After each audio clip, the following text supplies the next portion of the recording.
Today we're talking Comic Link's April focused auction. The biggest sales, the best-selling titles, and did one comic book really drop $8,000 in value in 1 month?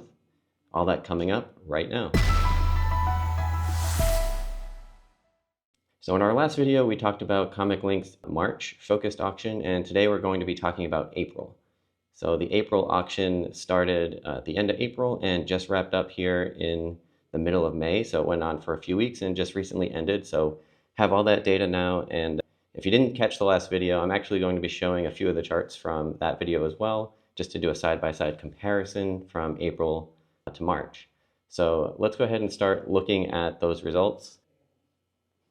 So the chart on the left is from April, the chart on the right is from March. This is the total value of all of the items sold in this auction by Comic Link. So this is divided by session, so there are 5 sessions in the Comic Link auctions. And even though these two charts look very different, the total auction value was a little over $2 million in both auctions. So a similar total value, but breaks down a little bit differently. In the April auction, there was quite a bit of value in the 1B and Session 3 sessions, whereas last time in March, most of the value, or at least the highest value, was in Session 1A, so that's the premium stuff. This time there were fewer big sales in Session 1A, also fewer items. There was 119 items in the premium session, only 154 in the March session, so fewer this time, and way more items in Session 3, 5,627 items in that session, just incredible. There were 3,600 last time, and I thought that was a lot, but over 5,000 this time. So Session 1B and Session 3 both brought in about $670,000 each. Session 1A, $500,000. Total value, though, was a little over $2 million in the auction overall. This next chart is the average value, or the average sale in each session.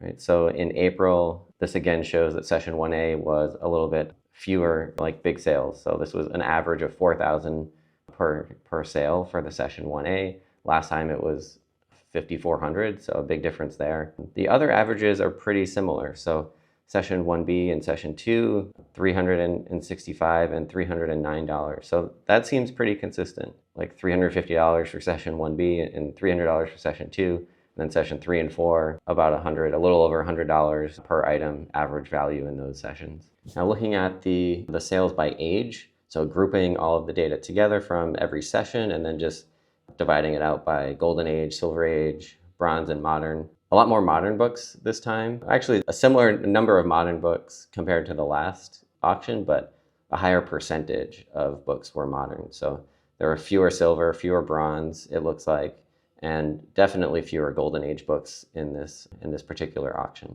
Now the average value in each age. So Golden Age still had the highest value, but it was lower than last time. It looks like around $250 per Golden Age book sold, 280 or so last time, so a drop there, and fewer items. The Silver Age books, it looks like a little bit higher of a price, a little over 150 per Silver Age book. I should put the exact dollar values. I'll do that for next time, so it's a little bit clearer to see what these values actually are in each age.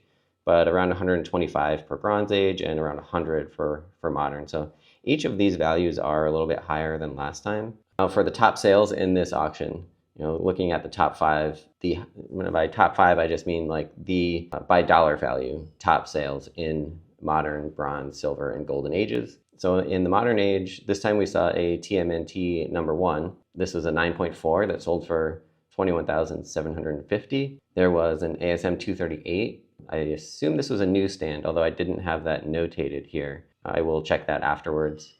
A 9.8 sold for $48.50. Batman the Cult, that was a book I was not familiar with, and this one had a very high price because it's both a 10.0 and it's a signed copy. So a 10.0 sold for $3,600, and it was double signed by Bernie Wrightson and Jim Starlin. And this time I actually do have the links to some of these auctions. So I'll pull that up after I go over the rest of the top 5s here, but I'll pull up some of those auction listings so that we can see the books themselves. Walking Dead number 1, this appeared last month as well, this time selling in a 9.8 for $3,106. The Clone Wars number 1, 9.8, this was the special edition, sold for $3,000. And moving on to the Bronze Age, we're seeing very different books this month.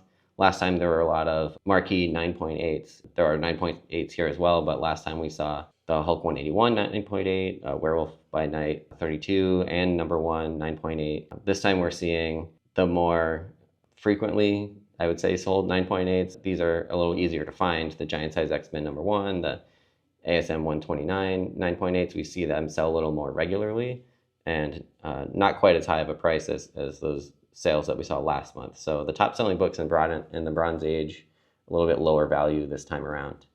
The 9.8 GSX-1 sold for a little over 19,000. The ASM 129 sold for a little over 18,000. Now this Incredible Hulk 180 sale, this one is really interesting. So it sold for 14,250. And when I was putting this in, I wasn't sure if I had my info right, if it was a typo, if my data was wrong.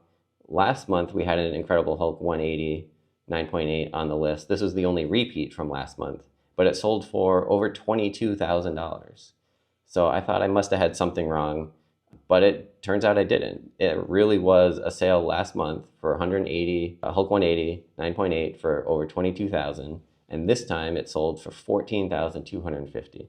So I'm going to pull those auction listings up in a moment once I finish the rest of these tables. But yeah, that was a very surprising sale. So we'll look at that more closely. In the Silver Age, we had AF-15 topping the list again. X-Men number 1, a 7.0, selling for 22,000. Justice League of America, Avengers 1, and Incredible Hulk 1, rounding out that top 5. Then in the Golden Age, the best-selling book here was a $9,000 sale for Captain America Comics number 3. That's a big book. And this was a 0.5 grade. So the best-selling book here only had a grade of a 0.5, but that is one of the top keys for the Golden Age, especially superhero books. Captain America Comics number 38 was the second sale, 7.0 selling for 5,600. And then 2 Marvel Mystery Comics showing up in the top 5, and an All Winners Comics number 9, 5.5, selling for 4,950.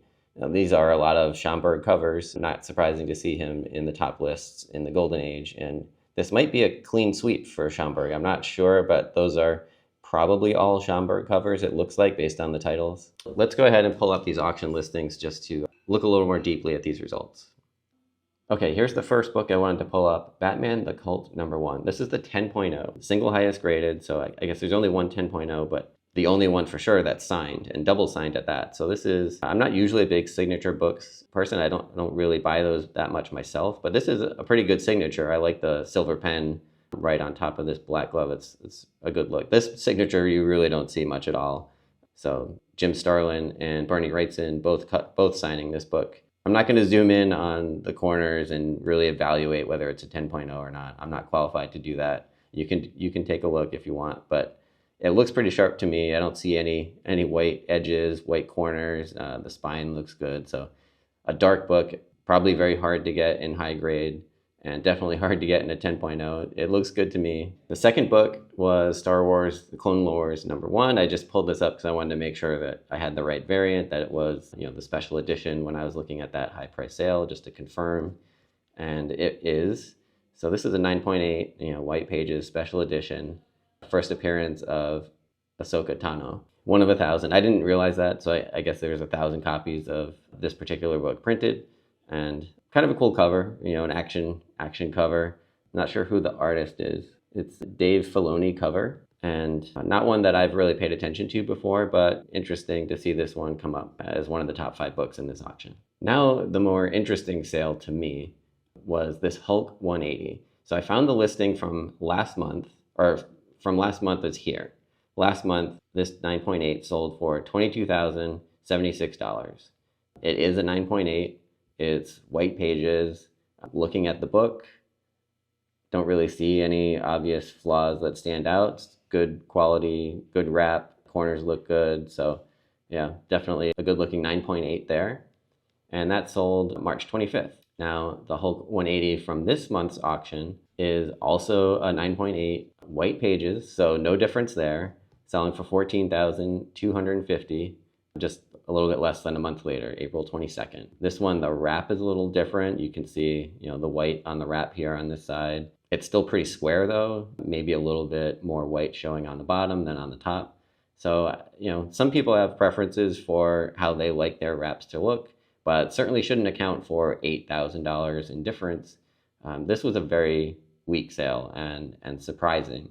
Looking at the GPA data, again, actually, there's maybe a printing error on the top of this book that detracts from the appearance a little bit. If it's a printing error or ink from the printing, you can still get a 9.8, I believe, but it might not be as visually appealing. So maybe that dinged it a little bit, but still, $14,000 is a very, very low price compared to the 2,000 or 22,000 we saw last month. Looking at GPA, there's actually no recorded sales on Hulk 180 in a 9.8 since last April. So that may have played a part here in the sales that we're looking at. The Comic Link data doesn't get pulled in. That first auction in March, maybe people were looking at the $24,000 previous sale and thinking $22,000 is a fair price. But if there were only 2 bidders in that auction that were willing to pay that price, one of them got their book last month, and maybe that second person, the underbidder, came back in the April auction and got a much better deal. So now this book has corrected quite a bit more compared to this chart, and we'll have to see in future sales whether that was just a one-time correction or if we're going to see this chart trend down further and get a confirmation sale in future auctions. So be interesting to see the next time a 9.8 comes up, what price is reached for that particular book, and when it actually gets pulled into GPA, what's the next recorded sale going to be. But going back to our data here, let's go ahead and look at the next chart that I have. And this is the total number of items by title. And this looks pretty similar to last time around. ASM at the top of the charts, X-Men, Avengers, Fantastic Four, Batman, all were near the top last time. Iron Man is a bit of a different situation. So last time Iron Man was further down the list. I think Batman was number 3, but Iron Man had a lot of books in this particular auction, so a lot of listings there. And we'll look at a future chart to see how strong those listings were. So last time Iron Man was the highest average selling price per auction item, but now that a lot more listings have shown up, we'll see if that's still true. First, we're going to look at the listings from the modern age, and the highest average sales prices by title. Ultimate Fallout tops the list this time around. All Ultimate Fallout 4 copies, presumably, but the average price was a little over $900. Batman Adventures comes in at number 2, and then Nyx shows up this time. So Nyx number 3 being the first appearance of X-23 is always a high value book, and it looks like there were quite a few copies in this particular auction that fetched a high price. New Mutants again showing up on this list, Wolverine Limited series showing up on this list again. I assume we'll see those pretty frequently as far as high value modern age titles. In the Bronze Age, Giant Size X-Men again shows up as the number 1. Last time, the average price for Giant Size X-Men sales was a little over $1,600. This time, quite a bit higher. So probably some higher grade copies in this auction. 10 sales, it looks like around $2,200. Werewolf by Night. This time, What If series shows up here. So 6 sales from the What If series. And the third highest average selling price was from that title. Special Marvel Edition, House of Secrets, and Iron Fist also showing up here. Now, the Silver Age, it's interesting that Iron Man actually topped the list again. So even with 400 items from the Iron Man title for auction in this particular case, it still had the highest average selling price, which is really impressive. So I think I might do another video where I just do a deeper dive into the Iron Man title and what issues are selling for what values, or what these 406 sales look like, because it's really surprising to me with that many sales that it's still the highest average selling price. Action Comics coming in at number 2, Tales of Suspense coming in as the third highest value title here. Then Superman's Girlfriend, Lois Lane, interesting, number 4, only 13 sales, but the 4th highest average. And Spider-Man dropping to number 5 after being number 3 last week. In the Golden Age, it looks like most of the value in the Golden Age was in the Marvel Mystery Comics title. 7 sales there from Marvel Mystery Comics, and the average was almost $4,000 per sale. So pretty high price there for the Marvel Mystery Comics. That's always a popular run. Great Schomburg covers in that title. then Action Comics and Batman coming in at number 2 and number 3, Detective Comics, and then Superman. So, Batman and Superman dominate the high value Golden Age titles, which is not too surprising. Planet Comics, again, coming in towards the top of the list here at number 6. We saw that one last month as well. Fight Against Crime, then This Magazine is Haunted, Archie Comics, and Piracy rounding out the top 10 for this month. So that's the data I have for today. Some similarities from last month and some very interesting differences. Really curious to see where the Hulk 180 goes from here. We know that 181 has continued to drop in the market. 180 has been correcting along with it, not surprisingly, but that was a sharp correction in just 1 month's time. So let's see where it goes next month and the month after that, and we'll be here covering the auctions to let you know what happens. So please subscribe, like the video, and share the channel with others who you think would appreciate this comic book data and market report, auction reports, data analysis. That's what we do on the channel, and I hope to do a lot more of it coming up. Thanks for watching.